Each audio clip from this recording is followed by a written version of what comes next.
voyage au cœur de la vie, ici et ailleurs.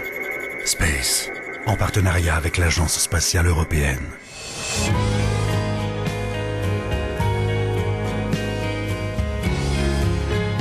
Chaque jour, à 400 km au-dessus de nos têtes, des astronautes travaillent, mangent, dorment, vivent dans l'espace. Quand dans la partie supérieure de la fusée, allongée sur le dos, vous n'avez plus rien à faire pendant une demi-heure, vous vous demandez « mais qu'est-ce que je fais ici ?» Vous allez passer 6 mois dans l'espace avec 6 autres personnes dans une boîte de conserve et vous avez une demi-heure pour penser à tout ça. Dans l'aventure de l'exploration de l'espace, la Station spatiale internationale est le dernier poste frontière où l'homme est présent. Assurer la maintenance de l'ISS est essentiel. On représente toujours la dernière ligne de défense contre tous les dysfonctionnements, en particulier quand un engin est en approche de la station. Cela prendrait trop de temps de lui envoyer un ordre depuis la Terre si quelque chose n'allait pas. L'ISS est un lieu de vie et de travail que l'on ne peut comparer avec les conditions sur Terre.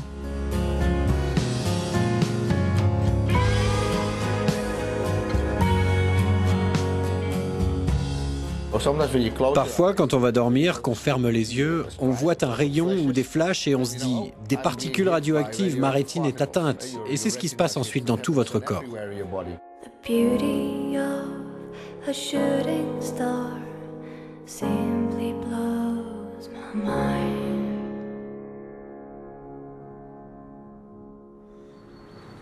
Pour les futurs membres d'équipage de la station, la porte d'entrée de l'espace se situe à Cologne, en Allemagne, au Centre européen des astronautes.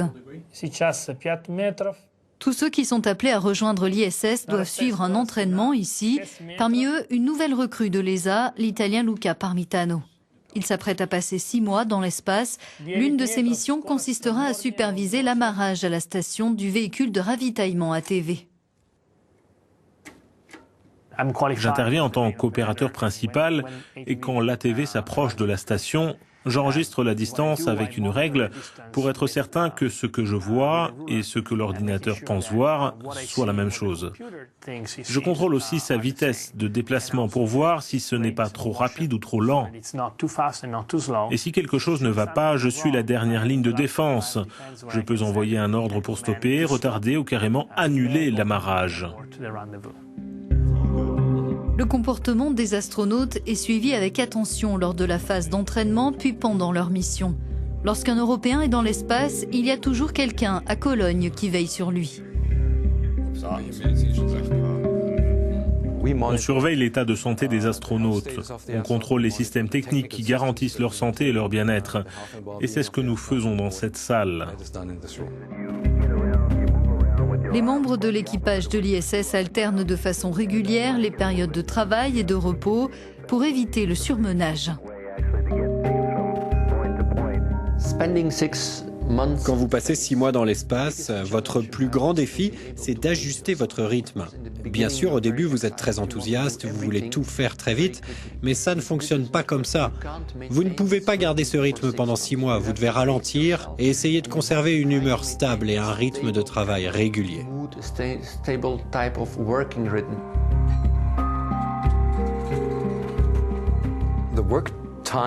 Le temps de travail est d'à peu près 10 heures programmées sur la journée. Il y a 8 heures de sommeil prévu, il reste 2 heures d'exercice physique et de sport par jour, puis des activités annexes pour assurer la maintenance, gérer les imprévus, participer à des réunions, etc.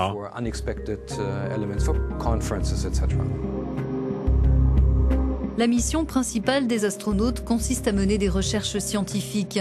Mais ils doivent aussi consacrer beaucoup de temps à la maintenance de la station et accomplir des tâches qui peuvent sembler banales.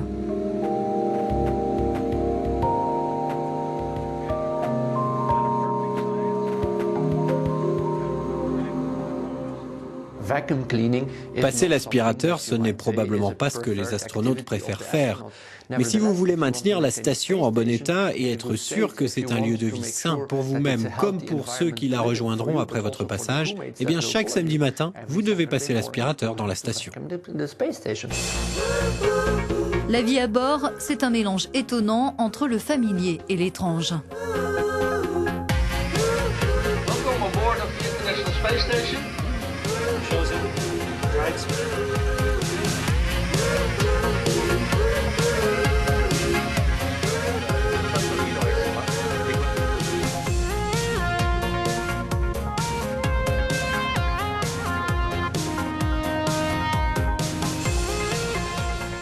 Le recyclage de l'eau représente une part importante du travail de maintenance. 70% de l'eau est recyclée. Notre urine est aussi recyclée. Donc, à bord de la station, on peut dire en gros que le café qu'on a bu hier, c'est le même qu'on boit aujourd'hui et le même que celui qu'on boira demain. Et c'est aussi le café de nos coéquipiers.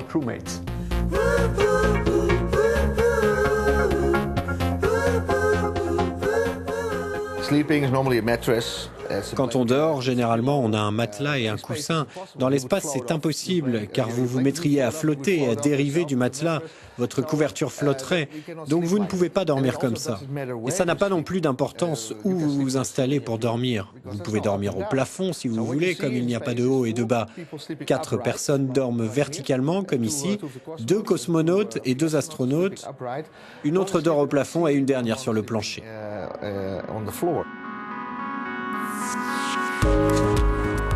Les membres d'équipage sont un peu les mains et les yeux des scientifiques à terre. Ils réalisent leurs expériences en orbite et font eux-mêmes partie de l'expérimentation.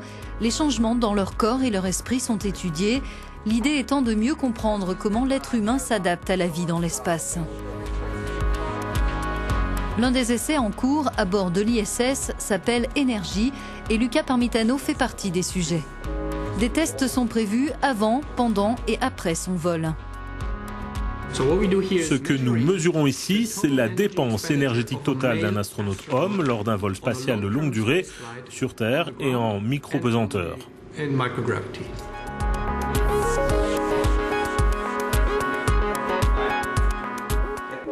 Le but, c'est d'optimiser les rations de nourriture, par exemple, pour les vols de longue durée et de mieux connaître les besoins de l'équipage lors de ces vols. Mais l'objectif pour la recherche fondamentale à Terre, c'est de comprendre les principes et le mécanisme de régulation qui joue dans l'obésité, par exemple. Les agences spatiales comme l'ESA et la NASA espèrent à terme faire voyager leurs équipages plus loin et plus longtemps. L'un des thèmes principaux de recherche consiste donc à comprendre comment notre corps réagit en conditions de 0G, ce qui fait fondre les muscles et les os qui ne sont plus sollicités. Quand on n'a plus de force gravitationnelle, qu'on est en apesanteur, alors le corps se dit « Ok, on n'a plus besoin de cet os, alors laissons-le se décomposer ». Et vous le voyez bien, vous voyez que votre taux de calcium augmente dans vos urines, vous vous rendez compte que vous perdez votre os. Le manque de pesanteur a un impact négatif sur notre système musculaire, notre squelette, et il y a un grand risque que les astronautes perdent de la masse osseuse avec le temps. C'est de l'ordre d'1 à 2% par mois, donc après 6 mois, vous avez déjà perdu une partie significative de vos os. Il est certain qu'il y a des effets à long terme. Pour maintenir sa masse musculaire et osseuse, seule solution, faire de l'exercice, du vélo, du jogging et de la musculation. Après avoir passé 6 mois dans l'espace, il faut encore 6 mois à un astronaute pour récupérer sa masse osseuse. Le plus grand défi physique, c'est le retour. Bien sûr, votre corps s'adapte quand vous partez dans l'espace. Vous ne vous sentez pas bien les premiers jours, puis vous vous faites à l'apesanteur. Mais le retour sur Terre, c'est pire. Vous devez vous réadapter à la Terre, à la gravité. Vous avez le mal de terre.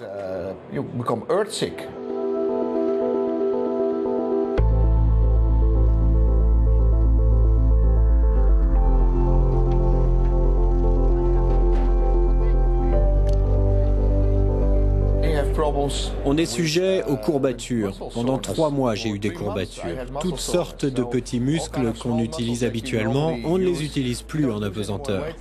On fait beaucoup de sport dans l'espace, mais ça ne suffit pas pour les petits muscles. Par exemple, au niveau des chevilles, pour l'équilibre. Or, vous ne maintenez plus votre équilibre. Donc, pendant 3 mois, j'ai eu des douleurs musculaires.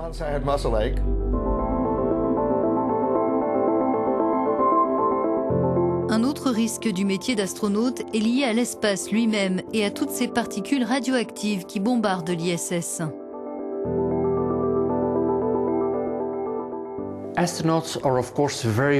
Bien sûr, les astronautes connaissent très bien les effets à long terme que les vols spatiaux peuvent avoir sur la santé. Oui, il y a un niveau plus élevé de radiation là-haut.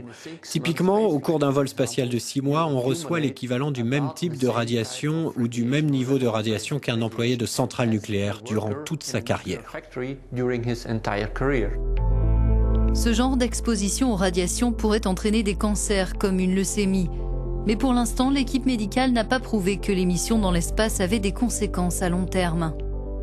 On maintient la surveillance de l'état de santé des astronautes sur une longue période, jusqu'à leur départ à la retraite et même après.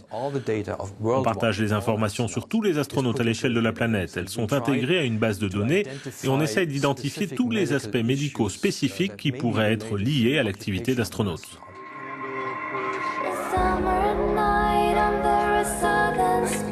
C'est un métier à risque, mais hors du commun.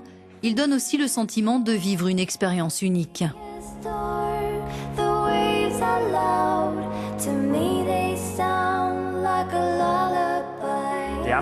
Les astronautes qui sont à bord aujourd'hui sont des amis. J'étais leur remplaçant en cas de problème il y a encore quelques mois. Ils me disent tout le temps que ça passe vite, que c'est une expérience tellement incroyable, que 6 mois, ça passe en un clin d'œil. Et donc, la première de leurs priorités, c'est de profiter de chaque instant et de vivre des instants inoubliables tant qu'ils sont là-haut.